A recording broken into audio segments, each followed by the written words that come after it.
आमतौर पर ऐसा होता है जब आदमी कामयाबी की सीढ़ी पर चढ़ रहा होता है तो उसके सामने कई तरह के प्रलोभन आते हैं जिनसे समझदार आदमी तो बचकर आगे निकल जाता है, लेकिन ना समझ इंसान उसी में फंसकर अपना सब कुछ गवा बैठता है। आज की भी कहानी कुछ ऐसा ही होता है, लेकिन इस कहानी में आगे बढ़ने से पहले आप लोगों से कुछ कहना चाह रहा हूँ। आप लोग हमारे साथ तो नए आ रहे हैं, अगर नए हैं तो कमेंट आप जरूर कीजिए, क्योंकि अगर आप कमेंट करेंगे तो कहानी तो रोज आएगी और कहानी के लास्ट में आपका नाम जरूर लिया जाएगा। और जो लोग हमारे चैनल पे नए हैं तो चैनल को सब्सक्राइब आप जरूर कर लीजिएगा। तो फिर बढ़ते हैं इस कहानी की ओर। आज की जो कहानी है, ये कहानी आज को पूरा समझने के लिए आपको 3 साल पीछे 2019 में जाना होगा। 25 सितंबर की शाम कोई 5:30 बज रहा होगा। एक चेतन नाम का लड़का होता है जिसके मन में उम्मीदें और आशाएं दोनों लिए रायपुर की सिटी एडिशनल एसपी के ऑफिस पहुंचे। चेतन की रायपुर में अपनी एक अलग साख और अपनी एक अलग पहचान थी जिसे हर कोई वाकिफ था। बीते 5 सालों से उन पर क्या गुजर रही थी इसका अंदाज किसी को नहीं था। ये दास्तां सिलसिलावर उन्होंने एडिशनल एसपी प्रफुल्ल ठाकुर को सुनाई तो उनकी आंखों भी चमक उठी। चेतन ने प्रफुल्ल ठाकुर को जो बताया वो भोपाल के इंदौर के मामले से मेल खाता हुआ था, जिनमें सेक्सी सुंदरी लड़कियां दबंगई से अच्छे अच्छे अफसरों और रसूखदार नेताओं को अपनी उंगलियां पे नचाया था, क्योंकि उनके पास वो वीडियो था जिनमें ये नेताएं अधिकारी उन्मुक्त होकर उनके साथ रंगलीला मना रहे थे। ये वीडियो अगर उजागर हो जाते तो ये लोग समाज में कहीं मुंह दिखाने लायक नहीं रहता। लेकिन कहा जाता है कि सच्चाई को अगर कितनी भी तरह से छिपाया जाए तो ये कभी न कभी हमारे और आपके सामने जरूर आ जाता है। तो हुआ भी कुछ ऐसा ही है। जब मध्य प्रदेश की घटनाएं लोगों के सामने आता है तो जो लोग इस चीज़ों के बारे में नहीं जान रहा था, जब इंटरनेट के माध्यम से इसके बारे में लोगों को पता चलता किस तरह की ये घटना थी, फिर कुछ लोगों ने हिम्मत करके जो इस चीज़ों में जो फंसा हुआ था, तो कुछ लोग ने हिम्मत करके तो चाहा कि इस चीज़ों से बाहर निकल जाओ, जो ब्लैकमेलिंग की दुनिया में फंसे हुए थे, इससे पैसे की मांग की जा रही थी। कुछ लोगों ने हिम्मत करके तो पास के थाना में जाके कुछ नहीं रिपोर्ट की, और कुछ लोगों ने अपने आस पड़ोस के जो रिश्तेदारों थे या अपने रिश्तेदारों से बात करके उन चीज़ों के बारे में बताया।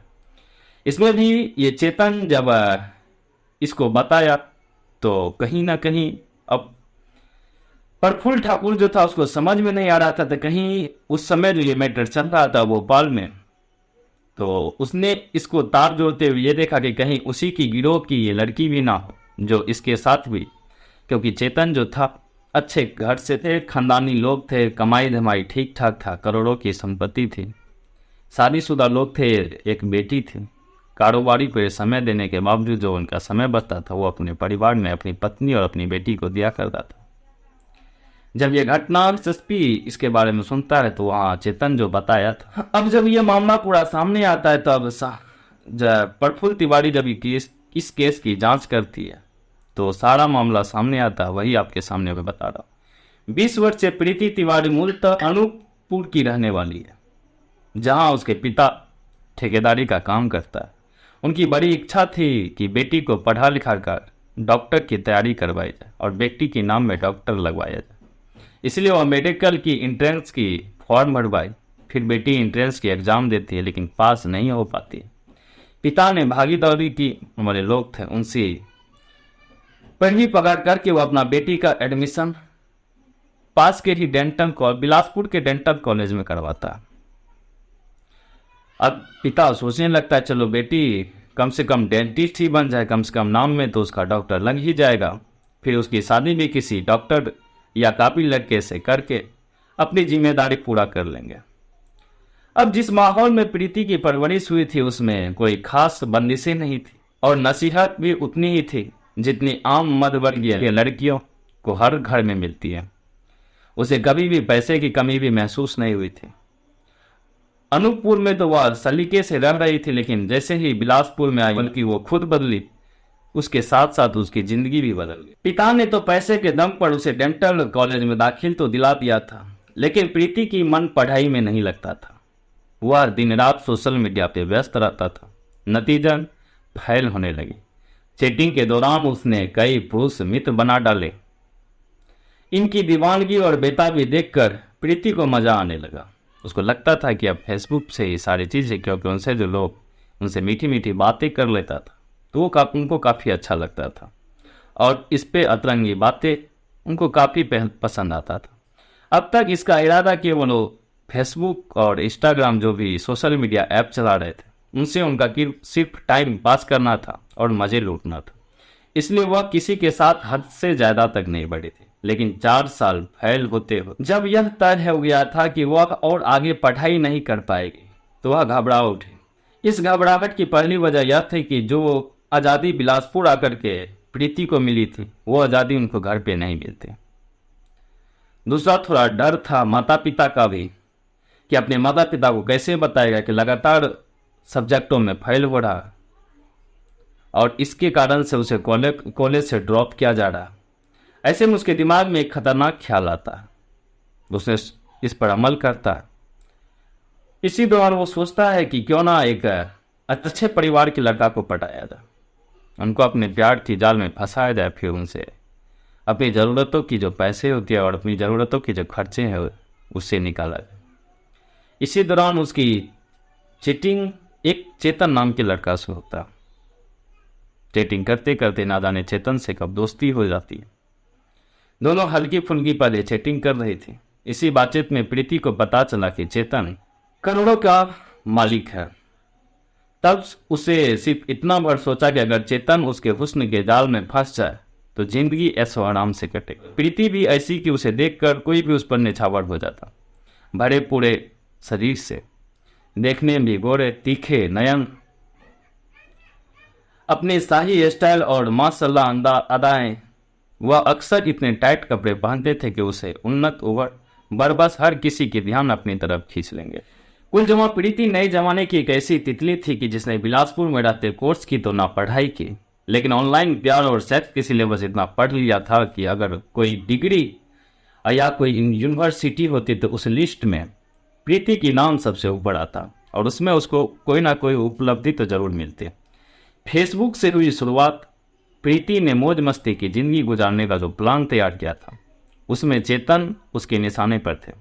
प्रीति से चैट करते करते उन्हें नएपन की रोमांस और जो फीलिंग आती थी वैसी तो शायद जवानी में और शादी से पहले नहीं आती थी। धीरे धीरे दोनों सोशल मीडिया पर खुलने लगे तो चेतन को भी मजा आने लगा कि एक निहायत खूबसूरत मेडिकल स्टूडेंट उन्हें प्यार करने लगी और वह भी उतने उतावलेपन से कि उन पर अपना सब कुछ निछावर करने के लिए तैयार है। जब चैटिंग के बजाय सुकून मिलने की बरकरारी बढ़ने लगी तो दोनों के दिल मिलने को मचलने लगा। चेतन उससे बातें तो हर तरह के कर भी रहे थे, लेकिन यह कहने की हिम्मत नहीं जुटा पा रहे थे कि जानो और मत तर पाओ, अब ये दूरियां बर्दाश्त नहीं होती। मन तो मिल ही चुके हैं, अब तन भी मिल जाने दो, इश्क मुकम्मल हो जाए। ऐसी शायद इसलिए था कि चेतन पर कारोबारी और पारिवारिक दबाव था और वो प्रीति के सामने अपने प्रेम की पाक साफ रखना चाहता था। लेकिन स्क्रीन पर जो प्रीति को देखता था, वीडियो कॉल पे जब भी बात होती थी तो उनसे वो बर्दाश्त नहीं हो पा रहा था, अपने आप पे काबू नहीं कर पा रहे थे। लेकिन एक दिन प्रीति ने ही यह कसमकस कहते दूर कर दी कि आ जाओ बिलासपुर। इस खुली पेशकश पर वो घबरा उठे। शायद यही नहीं तय है कि चेतन की हिम्मत अपनी प्रतिष्ठा, मर्यादा और संस्कार तोड़ने की नहीं हो रही थी और प्रीति इस कमजोरी को बेखूबी समझ रहे थे। चेतन की इस कमजोरी में ही उसे अपना सुनहरा भविष्य नजर आ रहा था, क्योंकि कोई और छिछोड़ा, लंपट और मजनू टाइप का लड़का होता तो पैरों बल दौड़ के वो बिलासपुर आ जाता और अपनी प्रेमिका और प्रीति से जरूर मिलता।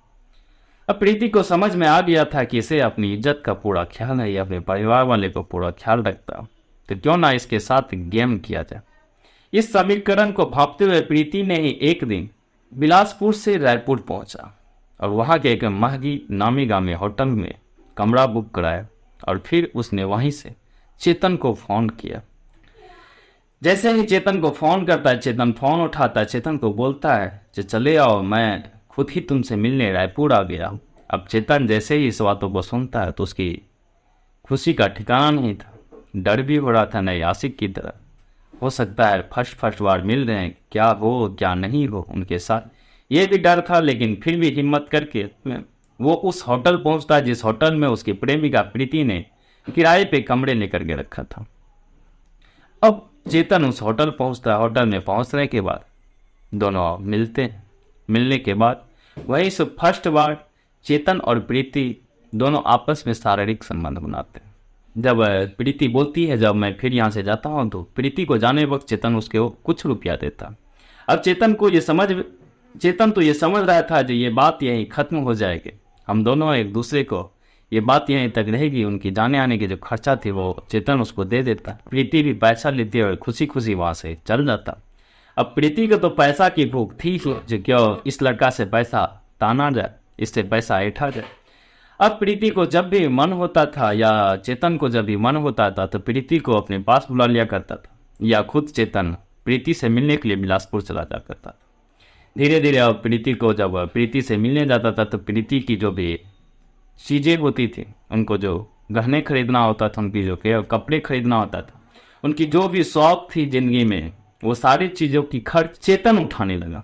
अब महंगे महंगे ड्रेस, महंगे महंगे फोन, महंगे महंगे कपड़े पहनना, अच्छी अच्छी जगह घूमने के लिए जाना, जो भी चीज़ पसंद होता था वो सारे चीज़ प्रीति चेतन के पैसे से खरीदा करता था।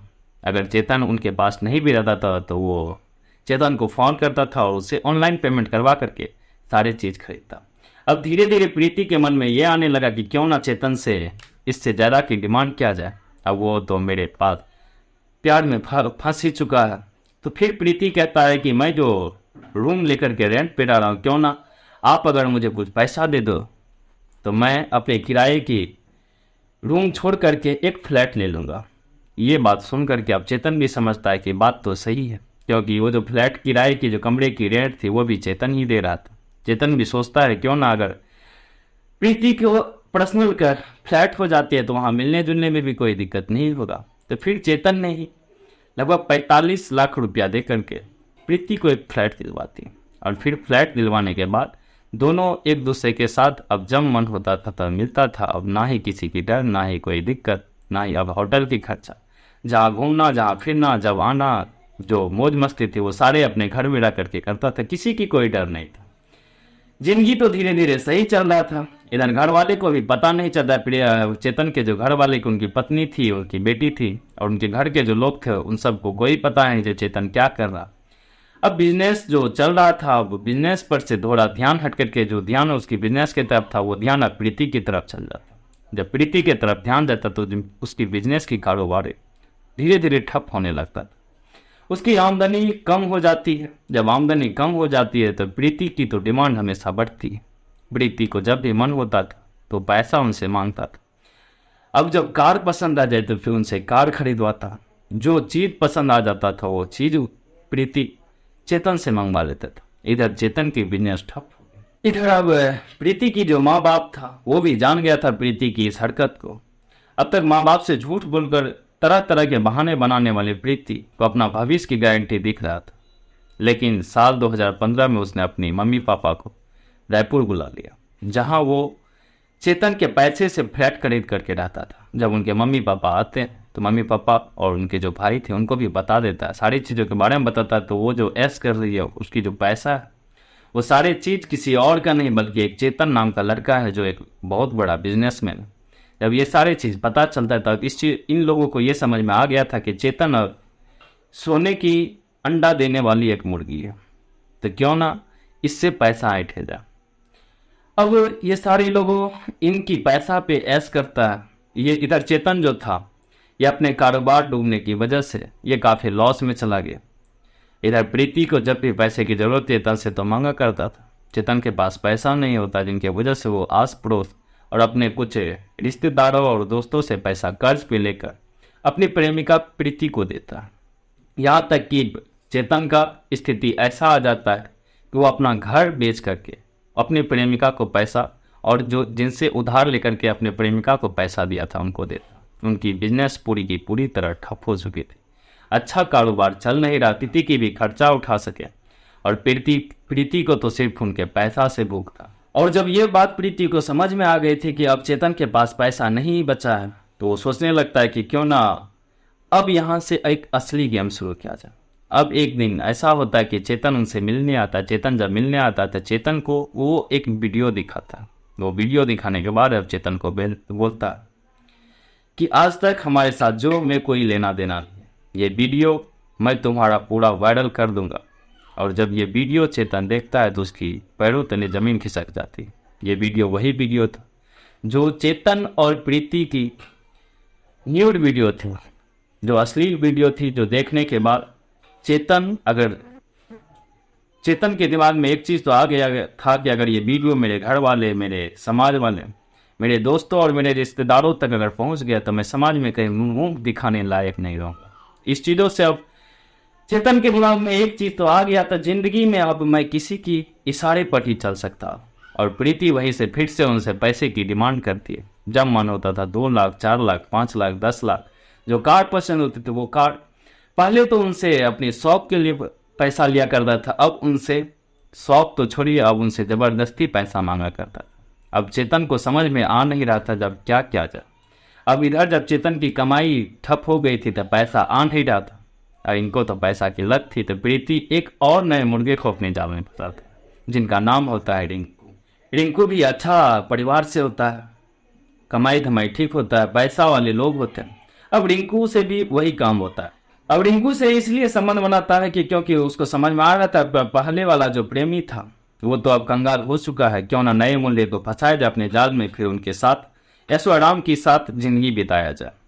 अब वो रिंकू को भी अपने जाल में फंसाता था। घटना एक दिन ऐसा होता है कि चेतन को प्रीति अपने घर बुलाता है और जिस वक्त चेतन उनके घर आता है उसी वक्त रिंकू उनको तोहफा देने के लिए बिना बताए प्रीति के घर पहुंच जाता है। और दोनों को जब उस अवस्था में देखता है तब रिंकू को कुछ समझ में नहीं आ रहा था ये क्या हो रहा, लेकिन वो देखने के बाद रिंकू का कोई फीलिंग नहीं आता, बेशर्ते वो प्रीति से बोलता है कोई तो बात नहीं, हम दोनों मिलके। पहले तो अकेले उनसे ये सारी बातें जब प्रीति रिंकू को बताता है जो वो हमारे लिए पैसे देने वाली एक मुर्गी, तो अब रिंकू भी सोचता है कि क्यों ना इनसे और पैसा उठा जाए। अब फिर रिंकू और प्रीति ने मिलकर चेतन से पैसा उठाना शुरू कर देता।